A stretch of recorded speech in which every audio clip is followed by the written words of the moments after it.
Chris, congratulations on home playoff spot. Thank you.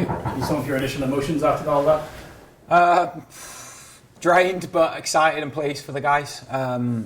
It's been a long season where a lot of ups and downs and a lot of we need a lot of resilience, a lot of adaptability, and we saw that even today going behind early. That kind of sums the season up, right? The emotion of roller coasters. So going behind early, I thought we played well, we created some chances. I know we hit the post once. There was one or two other times when maybe a fortune or a bit more a cleaner finish would have been on our side. So I think overall excitement. It's huge to have the home playoff game, to be the Southeast champs as well is big for the guys. So positive overall. How fitting is it that Eldon, who has been the best goalie in the league, is the one to essentially clinch the home playoff? Yeah, I mean, big players take care of themselves in big moments as well, right? So he made the big play. We saw it from guys all throughout the season. People can step up, and Eldon's consistently done it again. So he's been huge for us, as we've seen in good times and in bad times throughout the year. So to see him again turn it around in the playoff in the penalties was huge. To switch to something maybe less savoury, but just the first goal that you conceded, have you had a chance to watch that back? You want to know who we're blaming? Yeah, I felt something we spoke about was defending the midfield better, or defending the central areas better. The pass kind of split us a bit. It was tough just trying to adapt for how they were playing, and I think we just got a little bit too tight in the box. You've played now Atlanta essentially 3 times now in 2 different games over the last few days.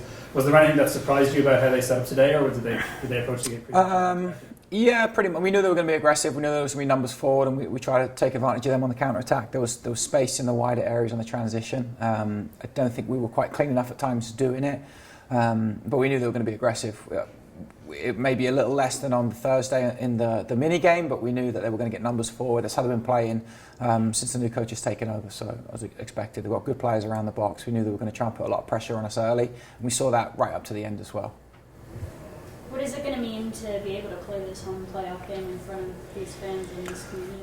Oh, it's huge. I mean, Chattanooga loves playoffs, so we've seen that through the men and women's team and all the way throughout the years, the history of this club. So to be able to go from not making playoffs last year to now having a home playoff game is huge. So I'm excited for it. The turnout of the crowd, the buzz around the city, and it's great for the club to be on that big stage at Finley.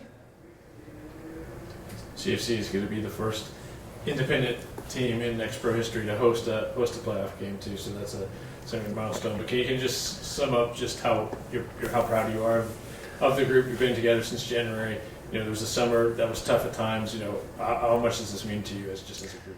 Yeah, it's huge. I mean, we've never stopped doubting on the inside. I know sometimes the outside can be a little negative, and I think the summer slump, if you want to call it that, with some bad luck, happens. It would have been easy for the guys to fall apart and turn on each other, and they didn't, and they stayed together. Like, the captains take huge credit for that, of holding the guys accountable, but of high support as well. So we kept believing we know we can compete with any team in the league, and that even when moments are tough, we're going to find ways to come back around. And we've seen that not just today, but the schedule the last few weeks of being on the road, games so close together, having to finish a game 5 days after it started. All of those things were big. And then the pressure of the teams around us that we knew that we had to perform today. It's going to be tougher to set a playoff roster, or just saying another game? Say that again? Tougher to set your playoff 11? You think about it, you approach it any different? No, we're trying to win. So I'll say we're trying to win every game. It's tough for the selection because some guys will miss out on starting, some guys miss out on the squad. So yeah, that's always going to be tough. And I think emotionally the guys are always going to want to be in these types of games. So yeah, it's tougher, but I think we'll go with the 11 we feel will help us win that game. What do you think about the ups and downs of this season that can prepare you guys heading into the playoffs? I think resiliency is huge for playoff soccer. Being adaptable is huge, and we've shown we can do that. I think fighting to the end, we've seen that multiple times.